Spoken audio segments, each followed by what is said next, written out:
নমস্কার, awareness with দাসজিতে আপনাদেরকে স্বাগত জানাই। বিজেপি এবারে ওয়েল প্ল্যানিং পূর্ব পরিকল্পিতভাবে পশ্চিমবঙ্গে নেমেছে। অল আউট অ্যাটাক এরকম একটা ফিল্ডিং সাজিয়ে ফেলেছে এবং শুধু তাই নয়, সঙ্গে সঙ্গে ইডি এবং এনআইএর ইনভেস্টিগেশন যেভাবে শুরু করেছে, সব মিলিয়ে চৌতরফাভাবে টিএমসিকে ঘিরে ফেলেছে। টিএমসি বারবার আক্রমণাত্মক যে ভাষা প্রয়োগ করছে, তার ছোট বড় নেতা থেকে শুরু করে ধমকানো চমকানো প্রত্যেকটি জিনিস, নির্বাচন কমিশন জ্ঞানেশ কুমারকে পর্যন্ত তারা রিয়াক্ট করছে না। তাদের ভাষা, মুখের ভাষা, সে TMC supremo, second in command প্রত্যেকেরই। টিএমসি সুপ্রিমো মমতা ব্যানার্জি প্রত্যেকটি সভাতে এখন তিলমিলিয়ে যাচ্ছে, অন্য কোনো কথা নেই, তার মুখে একটাই ভাষা, যে বেশি বাড়াবাড়ি করবে তাকে এমন কেস দেব, সেই কেসে ঝুলিয়ে রেখে দেবো, গণতন্ত্রভাবে তাকে ফাঁসিয়ে রেখে দেবো। একজন মুখ্যমন্ত্রী তাকে মুখ্যমন্ত্রী পাবলিককে থ্রেট দিচ্ছে, যদি তোমরা টিএমসিকে ভোট না দাও তাহলে তোমাদের দৈন্যদশা কিন্তু এরকমই হবে। বিশেষ করে বিজেপি কর্মীদেরকে, বিজেপি সমর্থক এবং যারা মনে মনে ভেবে রেখেছে যে টিএমসিকে ভোট দেব না, তাদের উদ্দেশ্যেই কিন্তু এইসব কথা বলছে। এই যে এইসব কথা বা মাথা পাগলে যাওয়া, তিলমিলিয়ে যাওয়া বা মুখের ভাষা যে এরকম পরিবর্তন, গরম গরম ভাষা, মাথা গরম হয়ে যাওয়া, তার একটাই কারণ হচ্ছে বিজেপি যত নেতৃত্ব আছে সারা ভারতবর্ষে প্রত্যেককে কিন্তু পশ্চিমবঙ্গের ইলেকশনে লাগিয়ে দিয়েছে। আপনারা জানেন যে অমিত শাহ এখানে ঘাঁটি গেড়ে বসে পড়েছে, নরেন্দ্র মোদী আসছে আর যাচ্ছে, নরেন্দ্র মোদী এবং অমিত শাহ কন্টিনিউয়াস সভা করে যাচ্ছে। সঙ্গে সবথেকে বড় যেটা জিনিস, আমরা বুলডোজার বাবা বলে পরিচিত জানি যোগী আদিত্যনাথ, উনি প্রচুর সভা করছেন, যেটা 2021 সালে তাকে সভা করতে দেওয়া হয়নি। 2021 সালে তার শুধু যোগী আদিত্যনাথ কেন, প্রত্যেকেরই সভা তছনছ করে দিয়েছিল এই টিএমসি। এখন যোগী আদিত্যনাথ যেখানে যাচ্ছে, অসংখ্য জনতা, উপচে পড়া ভিড় যোগীকে দেখা এবং তার কথা শোনার জন্য। সেই একই ছন্দে, একই লহমায় সে কিন্তু তার নিজের ভঙ্গিমাতে ডায়লগ দিয়ে যাচ্ছেন যে আমি যেরকম উত্তরপ্রদেশকে সোজা করে দিয়েছি, যত সন্ত্রাসী, যত দুর্নীতিগ্রস্ত গুন্ডা মাওয়ালি আছে তাদেরকে বুলডোজার দিয়ে সোজা করে দিয়েছি। আর সত্যি করে পশ্চিমবঙ্গের থেকেও উত্তরপ্রদেশ সব থেকে মাফিয়া রাজ ছিল। উত্তরপ্রদেশে পুলিশ সেখানে কোনো গ্রামে রেড করতে যেতে ভয় পেত। আজকে সেই উত্তরপ্রদেশকে যোগী আদিত্যনাথ এসে একদম সোজা করে দিয়েছে। বেআইনি নির্মাণ থেকে শুরু করে যত গুন্ডা মাওয়ালি এবং দাদা ছিল তাদেরকে সেই বুলডোজার দিয়ে পিষে দিয়েছে। ঠিক সেই রকমই ভাষা যে টিএমসি সরকার যেভাবে কাটমানি বা দাদাগিরি দেখাচ্ছে, বিজেপি সরকার এলে এখানেও কিন্তু বুলডোজার নীতি চালু করা হবে, কাউকে রেয়াত করা হবে না। এবং বিজেপি যেখানে যেখানে সরকার করেছে সেখানে সেখানে প্রত্যেকটি ঠিক এইভাবেই তারা কাজ করে যাচ্ছে, জনতাকে সামনে রেখে বা জনতা যেটা চেয়েছিল সেই অনুযায়ী তারা কিন্তু কাজ করে যাচ্ছে।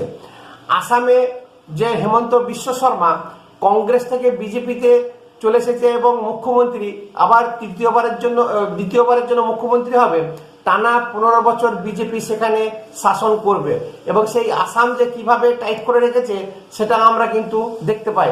এই চতুর্দিকে যে একটা অ্যাটমসফিয়ার, পরিবেশ, সেটা যে দিদিমণি ভয় পেয়েছে এবং জানে যে এখানে বিজেপি যদি আসে তাহলে টিএমসি যত কর্মী আছে, বিশেষ করে ব্যানার্জি ফ্যামিলির যে কি দুর্দশা হবে সেটা কিন্তু আঁচ করতে পেরেছে। যোগী আদিত্যনাথ যেভাবে বাউন্সার দিয়ে যাচ্ছে একের পর এক সভা করে, ঠিক আসামের ভোট মিটে যাওয়ার পরে হেমন্ত বিশ্ব শর্মা পশ্চিমবঙ্গে কিন্তু আগমন হয়ে গেছে।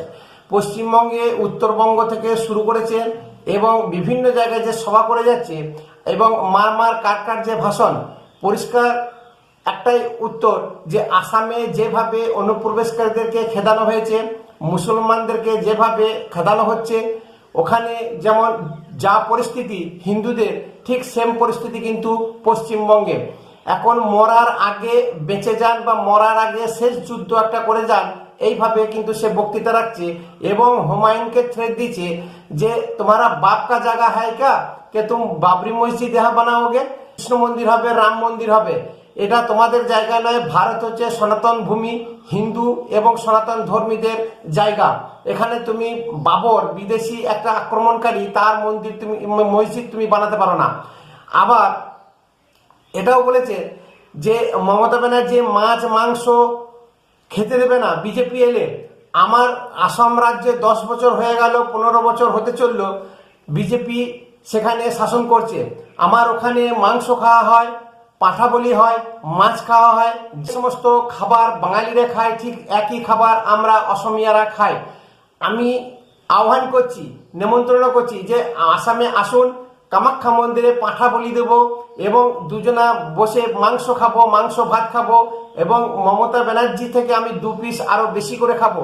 এই যে একটা বার্তা দিতে চাইছেন টিএমসি, যে বারবার একটা সংকীর্ণ রাজনীতি করে আসছে, কখনো ধর্ম নিয়ে, কখনো সংস্কৃতি নিয়ে, কখনো মহাপুরুষদেরকে নিয়ে, আবার এখন রিসেন্ট বাংলায় বিজেপি এলে মাছ মাংস খেতে দেবে না।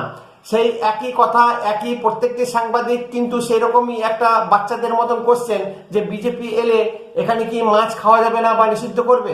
তখন স্মৃতি ইরানি বলেছিলেন যে ইলিশ মাছ নিয়ে আসুন, আমি বেছে রান্না করে খাইয়ে দেবো, নিজে খাবো, আমার কোনো আপত্তি নেই। এরকম প্রত্যেকটি যেমন আসছে সবাই, যত বিজেপি কেন্দ্রীয় নেতৃত্ব আছে ঠিক তারা নিজের নিজের ভাষাতে এখানে বক্তব্য রেখে যাচ্ছে। মহারাষ্ট্রের মুখ্যমন্ত্রী দেবেন্দ্র ফডনবিস উনি নিজের ভাষায় কথা বলেছেন যে পশ্চিমবঙ্গ থেকে এরকম সব থেকে বড় বড় 21টি কোম্পানি মহারাষ্ট্রে চলে গেছে, আমার কাছে রেকর্ড আছে, এবং যে 6 থেকে 7 হাজার কোম্পানি বিতাড়িত হয়েছে 15 বছরে, তার মধ্যে থেকে বেশ কিছু কোম্পানি মহারাষ্ট্রে গেছে। এই যে পোল খুলে দিচ্ছে দিদিমণি, এখন দিদিমণি কাকে যে কাউন্টার অ্যাটাক করবে সেটা কিন্তু বুঝে উঠতে পারছে না। ইডিকে কাউন্টার অ্যাটাক করবে, সিবিআই কে করবে, এনআইএ কে করবে, মোদিকে করবে, অমিত শাহকে করবে, বিজেপি কাকে কাকে করবে।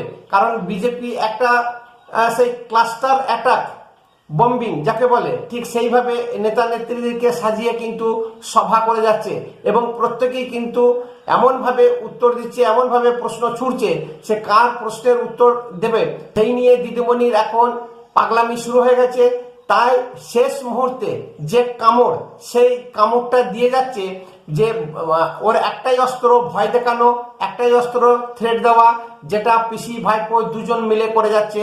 কর্মীদেরকে যেমন থ্রেট দিচ্ছে, আবার কর্মীরা সুপ্রিমোর কথা শুনে বাড়ি বাড়ি গিয়ে থ্রেট দিচ্ছে। এই যে থ্রেট কালচার, এটাই হয়তো ভাবছে যে ভোট বৈতরণী পার হবে, কিন্তু হিতে যে বিপরীত হবে সেটা কিন্তু উনি বুঝেই গেছেন। আর কোনো রাস্তা নেই। যেভাবে বিজেপি উঠে পড়ে লেগেছে এবং যেভাবে ইডি সিবিআই উঠে পড়ে লেগেছে, এনআইএ সঙ্গে চলছে এরকম, আবার সুপ্রিম কোর্টও পশ্চিমবঙ্গকে নিয়ে খুবই চিন্তায় পড়ে গেছে, নেক নজরে রেখেছে। গণেশ কুমার তো বলেই দিয়েছে যে আমি এখানে স্বচ্ছ ফ্রি অ্যান্ড ফেয়ার ভোট করিয়েই ছাড়বো, তাতে যা হবে তার শেষ মুহূর্ত পর্যন্ত দেখে নেব। এই যে চতুর্মুখী যে একটা ঘেরাবন্দি, সেই ঘেরাবন্দির জ্বালাতে ছটফট করছে মমতা ব্যানার্জি। প্রত্যেকটি সভাতে ধমকি, প্রত্যেকটি সভাতে একটাই ভাষা, যে বেশি লাফালাফি করবে তাকে 2-4টা কেস দিয়ে ঝুলিয়ে দেবো, গণতন্ত্র বা গণতান্ত্রিক ভাবে তাকে ঠিক শায়েস্তা করা হবে, কাউকে রেয়াত করা হবে না। নমস্কার, ভিডিও ভালো লাগলে শেয়ার করবেন, একটা সাবস্ক্রাইব অবশ্যই করবেন, কমেন্ট অবশ্যই করবেন। ধন্যবাদ।